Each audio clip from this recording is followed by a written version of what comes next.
Uma pesquisa feita pela FAPESP, que é a Fundação de Amparo à Pesquisa no estado de São Paulo, apontou que das mais de 2.000 espécies exclusivas de árvores da Mata Atlântica, mais de 80% enfrentam algum grau de risco de extinção.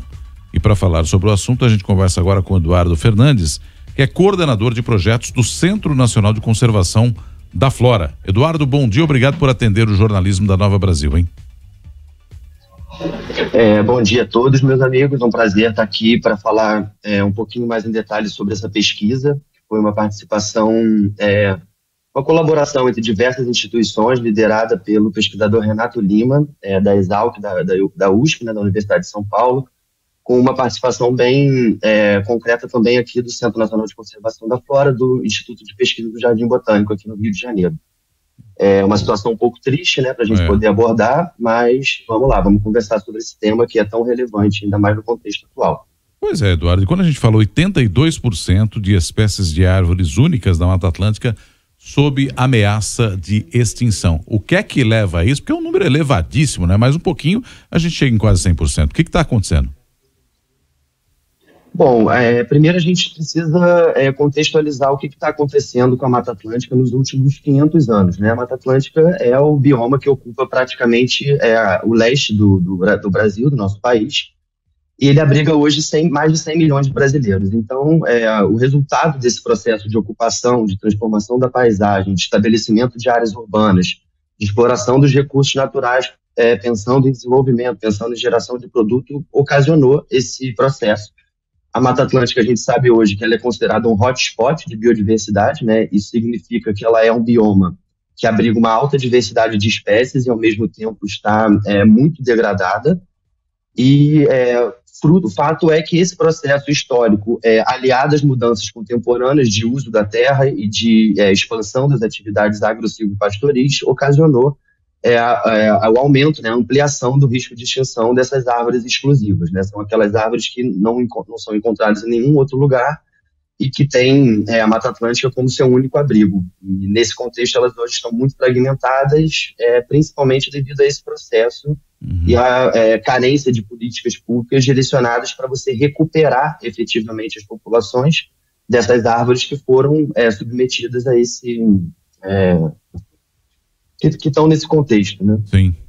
Eduardo, você acabou de citar para a gente que a ocupação do ser humano, a ação do ser humano colaborou para esse cenário que a gente está agora falando com o nosso ouvinte. O que poderia ser feito, então, a partir desse momento para ou resolver ou conseguir voltar ao cenário que nós tínhamos antes?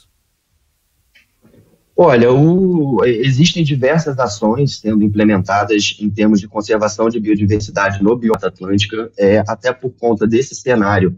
O bioma se tornou uma bandeira, né, de ações de restauração, de ações de recuperação, do estabelecimento dos mecanismos de promoção de política pública de conservação, que a gente chama de planos de ação nacionais para a conservação da biodiversidade.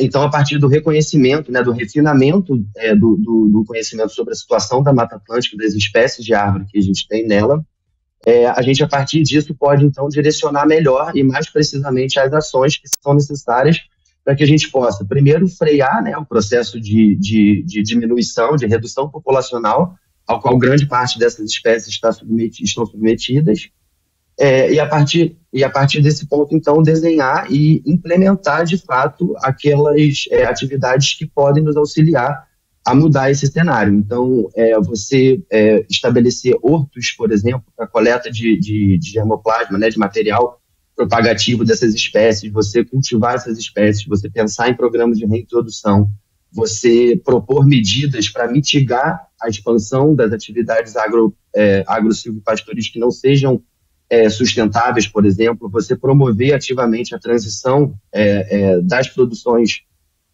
primárias do que são feitas no bioma para um cenário um pouco mais ligado ao que a gente tem trabalhado dentro da agroecologia, por exemplo. Eu acho que uma combinação de estratégias liderada principalmente pelas pessoas que estão aqui no bioma Mata Atlântica pode começar a nos dar alguma esperança para reverter esse cenário. Eduardo, a gente já tem um pontapé inicial nessa possibilidade de ações ou ainda não? Olha, o Centro Nacional de Conservação da Flora, aqui do Instituto de Pesquisa do Jardim Botânico, além de ser responsável pela elaboração da lista vermelha, né, nacional, ou seja, o documento que identifica quais são as espécies brasileiras que correm risco de extinção e que, uma vez que elas constem nessa lista, elas têm ações direcionadas pelo Estado brasileiro para que elas sejam protegidas. A gente conduz aqui no CNC Flora também a elaboração e a implementação dos planos de ação nacionais para a conservação de espécies ameaçadas de plantas no Brasil. Então, no contexto do bioma Mata Atlântica, além da gente contar hoje com um mosaico razoavelmente sólido, né, de áreas protegidas, ou seja, parques nacionais, reservas biológicas, áreas de proteção ambiental, a gente tem também em alguns territórios ao longo do bioma, o bioma ele é muito extenso, né?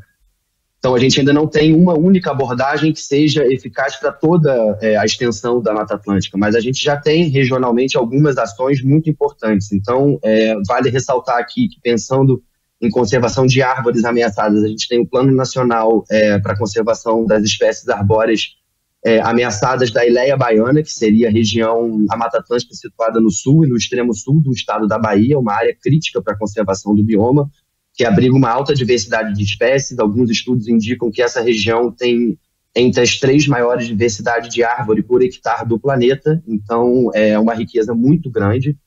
E a gente tem implementado algumas ações direcionadas nesse contexto territorial. Então, além desse plano de ação, existem também as ações que são coordenadas pelo programa Arboretum, que é um programa modelo, né, que se propõe a justamente identificar aquelas árvores que estão em risco de extinção, ir a campo coletar material propagativo, então sementes, mudas, para você poder cultivar e expandir a disponibilidade de mudas para projetos de reintrodução e restauração a partir da integração com as comunidades locais. Então, existem ações que estão se dispondo a tentar reverter esse cenário, mas diante da escala, a gente sabe que ainda são insuficientes.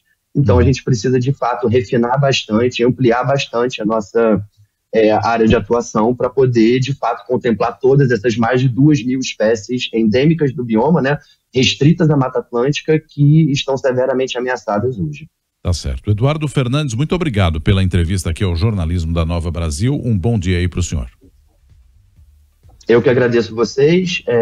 Muito obrigado pela oportunidade de compartilhar um pouquinho essas ideias. Um abraço. Obrigado. O outro Eduardo é coordenador de projetos do Centro Nacional de Conservação da Flora.